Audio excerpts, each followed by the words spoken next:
इसका जो correct answer है वो है option B, separation of powers. ठीक है,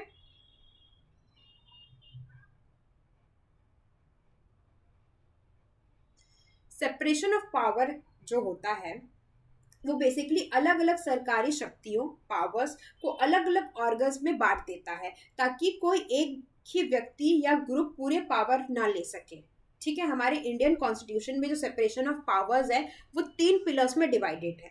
सबसे पहला है लेजिस्लेटिव, जो कानून बनाता है। दूसरा है एग्जीक्यूटिव, जो कानून को लागू करता है। और तीसरा है जुडिशरी, जो कानून के वैवाहिक व्याख्या करता है, कानून का पालन करवाता है। ठीक है, मतलब अगर जैसे कि कोई भी कानून है वो किसके थ्रू बनाया जाएगा, लेजिस्लेटिव असेंबली के द्वारा, जिसको हम, जिन मेंबर्स को हम इलेक्ट करके पार्लियामेंट में भेजते हैं। जो एग्जीक्यूटिव होते हैं, जो एडमिनिस्ट्रेशन, जैसे कि जो आईएएस हो गए, आईपीएस हो गए, ये जो सारी, ये जो होते हैं वो एग्जीक्यूटिव में आते हैं, जो कि कानून को लागू करवाते हैं। और जब इसी कानून का उल्लंघन होता है तो जुडिशरी अपना रोल प्ले करता है। ठीक है, इंपॉर्टेंस की बात करें कि सेपरेशन ऑफ पावर्स क्यों इंपॉर्टेंट है, तो सबसे पहला ये है कि पावर को बैलेंस रखता है। ठीक है, किसी भी एक के पास, बोलते हैं ना कि एक के पास अगर पावर आ जाएगी तो वो तो फिर एकदम मनमानी करने लगेगा और फिर उसकी वजह से करप्शन ज़्यादा होगा। दूसरा ये है कि किसी भी ऑर्गन के अधिकार, राइट्स को लिमिट मिलती है। ठीक है, मतलब वो एक दूसरे को लिमिट करते हैं। ठीक है, थर्ड दैट इज डेमोक्रेसी की सुरक्षा होती है। और जो फोर्थ है वो है ट्रायनी, मतलब तानाशाही से बचाव होता है।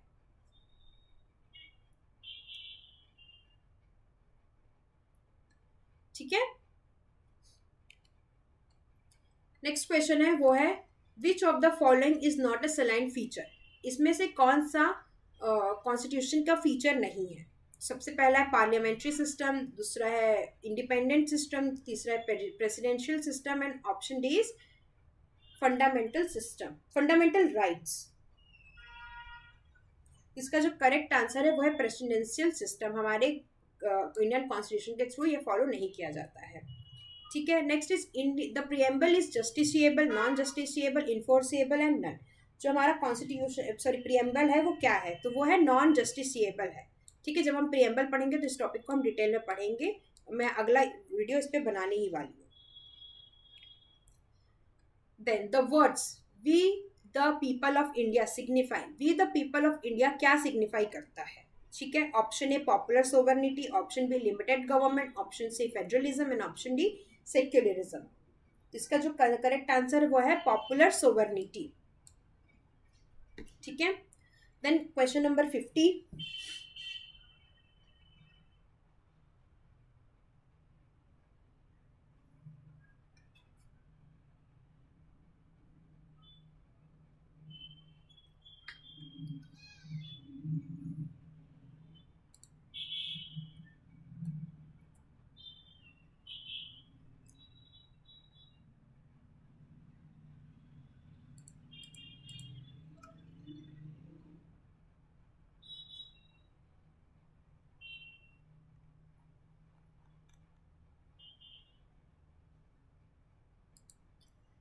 क्वेश्चन नंबर 50 बोलता है rule of law is a feature borrowed from which constitution. जो रूल ऑफ लॉ है वो कौन से कॉन्स्टिट्यूशन से इस फीचर को बोरो किया गया है।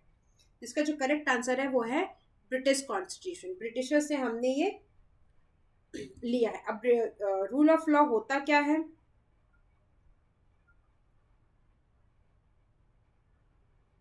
ठीक है, रूल ऑफ लॉ का मतलब है कि सब लोग, चाहे वो आम आदमी हो या गवर्नमेंट के लोग, सब कानून के नीचे एक जैसे हैं और कानून के रूल्स को फॉलो करना पड़ता है।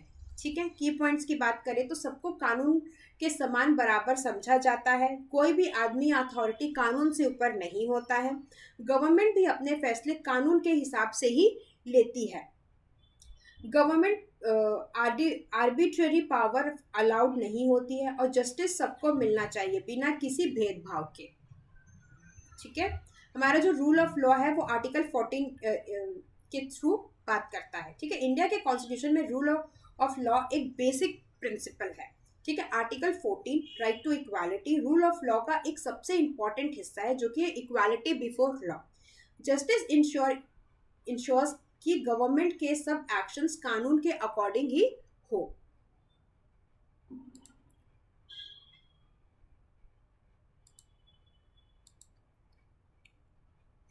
ठीक है।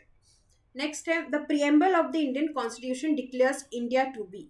जो इंडियन कॉन्स्टिट्यूशन का प्रियम्बल है वो इंडिया को क्या डिक्लेयर करता है? Option A sovereign, socialist, secular, democratic republic. Option B sovereign, secular, democratic republic. Option C sovereign democratic republic, socialist, secular, democratic republic. इसका जो करेक्ट आंसर है वो है sovereign, socialist, secular, democratic republic. ठीक है, अब इन सारे वर्ड का क्या मीनिंग होता है ये मैं आपको नेक्स्ट वीडियो में अच्छे से एक्सप्लेन करूंगी। ठीक है, next we have question number 52। The term sovereign in the preamble signifies. जो सोवरेन टर्म है प्रियम्बल में उसका मतलब क्या है? Option A India is independent of foreign control, India can make its own law, India can conduct foreign policy independently. इसका जो correct answer है वो है option D, all of the above. मतलब इंडिया जो है वो फॉरेन कंट्रोल से आज़ाद है, इंडिया अपने लिए खुद कानून बना सकता है और इंडिया फॉरेन पॉलिसी को इंडिपेंडेंटली कंडक्ट कर सकता है अगर वो चाहे तो। ठीक है,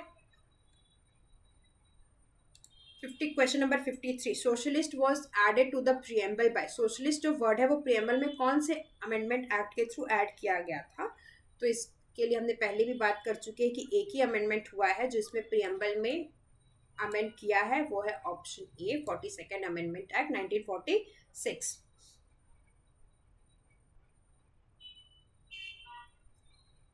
अब हम बात करेंगे secular was added to the preamble by. तो इसका भी आंसर को पता है, option A 42nd amendment act 1946। Next हम बात करेंगे the term democratic in the preamble implies. जो टर्म है डेमोक्रेटिक वो प्रियम्बल में इम्प्लाई होता है किसके लिए? इसका जो ऑप्शन है representative form of government, direct elections of for all offices, king has a head of a state and limited government।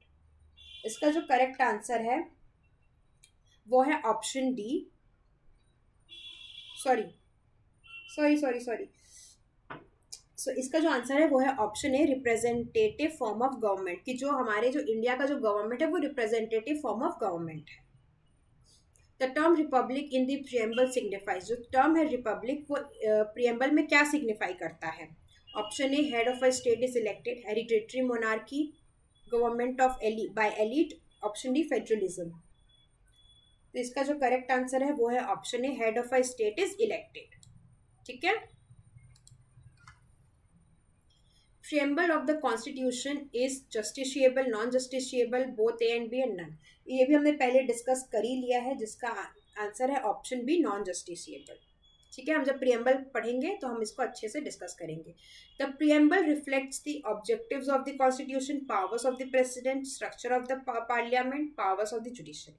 सो इसका आंसर है option A objective of the constitution. ये कॉन्स्टिट्यूशन का ऑब्जेक्टिव बताता है, जिसकी इसकी ये जो ऑब्जेक्टिव रिजोल्यूशन से प्रियम्बल बना है, जो कि हमने प्रीवियस वीडियो में डिस्कस किया है और हम आगे जाके और भी डिटेल में बात करेंगे जब हम प्रियम्बल पढ़ेंगे।